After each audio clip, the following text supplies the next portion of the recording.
10 محرم کو جمعے کا دن امام حسین کے تمام جانثار ایک ایک کر کے اپنی جانوں کے نذرانے پیش کر چکے تھے۔ اب باری آتی ہے حضرت فاطمۃ الزہرا کے لال کی۔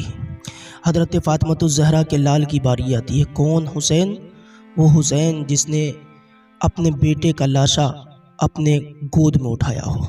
حضرت امام حسین ایک بار بھی نہیں روئے، لیکن جب حضرت علی اصغر کے گلے میں تیر پار ہوا تو حضرت امام حسین جب لاشا لے کر کے اپنے خیمے کے اندر واپس آئے تو حضرت امام حسین کی آنکھوں میں آنسو تھے۔ امام حسین اشک بار تھے۔ کیوں نہ ہو یار، بچے کی محبت باپ جان سکتا ہے۔ آنکھوں سے جب دیکھا نہ اپنے بیٹے کا چہرہ تو اس وقت کا حال کوئی مصور کیا تصویر بنا سکتا ہے، کوئی مورخ کیا تاریخ لکھ سکتا ہے، کوئی اس بات کو بیان نہیں کر سکتا کہ امام حسین نے اس وقت کیسا صبر کیا۔ امام حسین کے آنسو نہیں آئے۔ سیدہ زینب نے کہا، آپ نے کسی کی قبر اپنے ہاتھوں سے نہیں بنائی، لیکن اپنے لال کی قبر اپنے ہاتھوں سے بنائی ہے۔ سیدہ زینب کی بات پر تلوار سے آپ نے گڈھا کھودنے کے بعد میں حضرت امام علی اصغر کو اس گڈھے میں رکھا، قبر میں رکھا۔ رکھنے کے بعد میں آپ جب مٹی ڈال رہے تھے نا تو آپ کے آنسو نکل رہے تھے، مٹی ڈالتے جا رہے تھے، سینے تک مٹی ڈال دی آپ نے۔ اب چہرے کی باری آئی۔ امام حسین نے حضرت علی اصغر کی پیشانی کو چوما اور آپ سسکیاں لے لے کر رونے لگ گئے۔ اس وقت میرے امام حسین سسکیاں لے رہے تھے کربلا کی ریت پر، کربلا کے کارزار پر، اپنے خیمے کے اندر سسکیاں لے رہے تھے۔ کس طرح کوئی باپ اپنے معصوم بچے کو دفن کرے؟ کس طرح کوئی باپ یہ برداشت کر سکتا ہے کہ اس کے چہرے کے سامنے اس کے بیٹے کے گلے میں تیر گھس جائے، تیر چلا جائے؟ کون باپ برداشت کر سکتا ہے؟ حضرت امام حسین نے جب چہرے پر مٹی ڈالی نا، چہرہ دوسری طرف کر لیا، نہیں دیکھ سکتا کوئی باپ، دوسری طرف کر لیا۔ تیاری کی آواز آئی، اے حسین کیا کوئی نہیں بچا؟ جب یہ آواز آئی علی کا شیر دہاڑا، علی کے شیر نے جانے کی تیاری شروع کی۔ پھر آپ اشکبار ہو گئے اور سیدہ زینب سے اور ام الفضل سے کہنے لگ گئے کہ سب کو اونو محمد کو ان کی ماں نے تیار کیا ہے، سب کو ان کی ماں نے تیار کیا ہے، لیکن کاش آج میری بھی ماں فاطمۃ الزہرا ہوتی، وہ بھی مجھے اپنے ہاتھوں سے دولہا بناتی۔ ام الفضل کہتی ہیں، میں آپ کی ماں تو نہیں، لیکن آج آپ مجھے اپنی ماں سمجھے۔ میرے پاس آپ کے ماں کی دی ہوئی ایک نشانی ہے۔ جب وصال کا وقت قریب تھا تو میں نے سیدہ فاطمہ سے کہا تھا کہ مجھے کوئی نشانی کے طور پر چیز دے دو، تو انہوں نے ایک دوپٹہ دیا تھا مجھے۔ وہ دوپٹہ لے کر کے آئیں اور آپ کے سر پر اس دوپٹے کو باندھا۔ سید ام الفضل نے، آپ خیمے سے باہر آئے، سیدہ زینب سے آخری سلام کیا، ام الفضل سے آخری سلام کیا۔ سلام کرنے کے بعد میں گھوڑے پر بیٹھے، حیدر کرار کی ذوالفقار اپنے ہاتھوں میں لی، سر پر اپنے والد صاحب کا امامہ باندھا جس پر حضور سوار ہوتے تھے، اس گھوڑے پر آپ سوار ہیں۔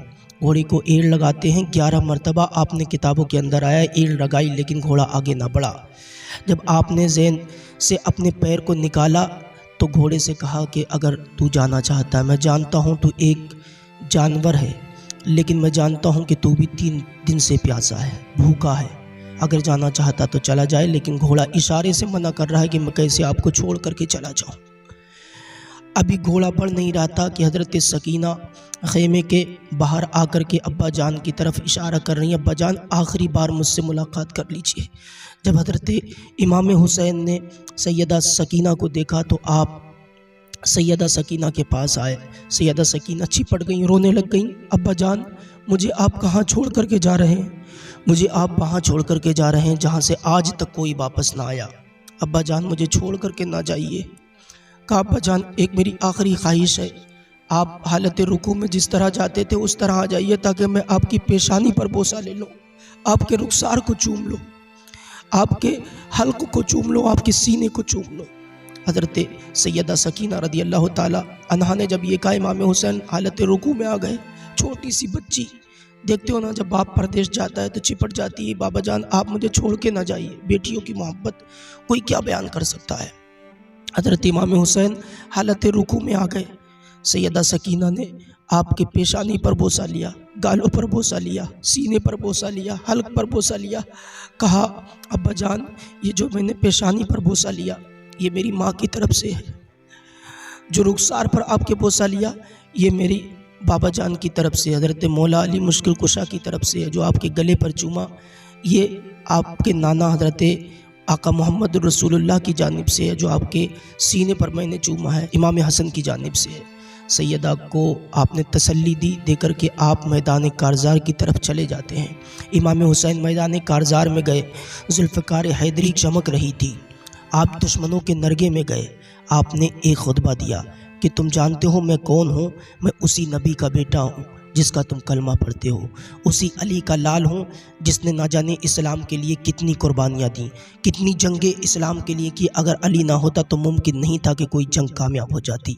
حضرت مولا علی کا بیٹا ہوں، اسی فاطمہ کا لال ہوں جو فاطمہ جنتی عورتوں کی سردارہ ہیں، اسی فاطمہ کا بیٹا ہوں جس کے لیے آقا نے یہ کہا ہو کہ فاطمہ میرے دل کا ٹکڑا ہے، اور میں وہی حسین ہوں جس کے لیے آقا نے یہ کہا ہے کہ حسین مجھ سے ہیں اور میں حسین سے ہوں۔ یزیدیوں پر اس کا کچھ فرق نہیں پڑا۔